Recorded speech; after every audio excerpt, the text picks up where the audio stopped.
Ini orang Kalimantan Timur kan nggak usah kerja juga bisa hidup. Jangan Kang, jangan. Nggak kalau ngomong pendapatan ya Pak, kalau ngomong pendapatan negara ya. Dan kalau ngomong pendapatan negara, artinya kalau dari sisi pendapatan itu dibagikan dalam setiap rumah saja. Benar. Sebenarnya cukup. Sudah cukup. Iya. Kita Sudah kalau cukup. ngomong fair, Cukup.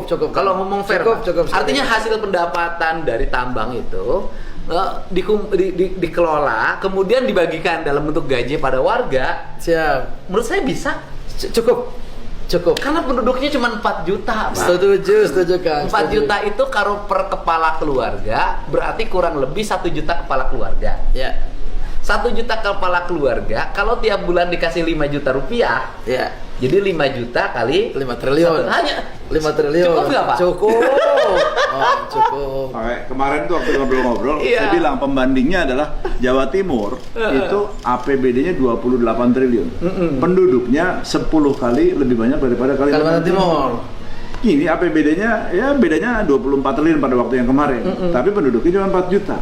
Jadi logikanya seharusnya bisa, dan ini yang sebenarnya Pak Rudi ini yang pengennya dorong ke situ. Iya, Pak Bu. artinya kan ini mah Logika dasar. Iya, betul. Memang kita ingin orang kita kreatif, Iya. gitu kan. Orang kita ini inovatif, visioner. Tapi kita juga harus menghargai bahwa rakyat kita di Kalimantan Timur itu sudah dikasih anugerah Luar biasa. oleh Allah sumber daya yang melimpah. Melimpah. Kalau dia menjadi manja juga wajar. Loh, karena dia lahir Iya. di atas tumpukan emas. Mas hitam. Mas hitam kan? Nah, kalau misalnya orang Jawa kerja keras juga wajar karena dia lahir di daerah yang sudah berkompetisi sangat tinggi dalam wilayah yang sempit. Sempit dan Makanya sumber harus daya berinovasi. terbatas. Sumber daya alam terbatas. Artinya bahwa dalam jangka pendek bisa rakyat nanti gaji, dalam jangka panjang rakyatnya disekolahin. Cocok. Yes. Dari mulai SD sampai program doktor, jurusan-jurusannya harus sesuai dengan kebutuhan masyarakat Kaltim. Jadi bisa jadi misalnya kita bikin program beasiswa masyarakat Kaltim kuliahnya di ITB. Nggak setuju. Kan kita baru buat ITB nih. Di ITB bikin khusus Sama kelas, jajaran.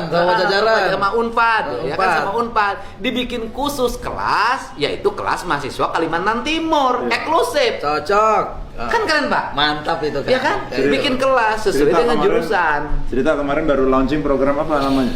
Ya kemarin kita udah launching program Kang Dedi di Kaltim itu mulai dari SMA anak-anak kita karena kapasitasnya provinsi atau gubernur itu adalah mulai dari SMA. Jadi mulai dari SMA sampai dengan S3 itu kita gratiskan anak-anak Kalimantan Timur. Jadi SMA-nya gratis, pakaian seragamnya semua gratis. Wah. S1, S2, S3 semuanya gratis, swasta maupun negeri yang sekolah di Kalimantan Timur. Di luar dari Kalimantan Timur itu baru kita berikan mereka beasiswa. Bapak APBD provinsinya berapa? Kurang lebih sekitar 20 triliun. 20 triliun untuk 4 juta. Walaupun 4 juta. wilayahnya luas banget. Luas banget. Kita 29 Pak untuk 50 juta. Pak. Iya. Walaupun nggak sempit. Nah, kemudian yang berikutnya adalah misalnya gini, Bapak kan areal pertanian. Siap. Mau nanam padi, orang Kaltimnya pasti males, Pak. Ya. Ngapain nanam padi kata orang Kaltim? Mana batu bara aja. Dia kerja di batu bara. Gali-gali gini juga dapat duit.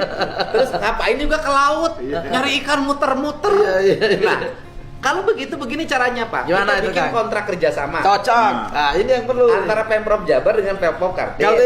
Kita Setuju. bikin nanti di sana kampungnya orang Jawa Barat. Cocok. Kita Ini siapkan. areal pertanian. Siap. Bapak kan menuju produktivitas padi. Nanti Yes. saya bawa petani-petani yang ada di sini. Cocok, Kang. Kita bareng-bareng bikin rumah yang ada di sini Cocok. yang layak. Kita siapkan. Areal pertanian yang siap. Kita Tinggal siapkan. ngisi, kemudian Siap. tinggal bertani. Setuju.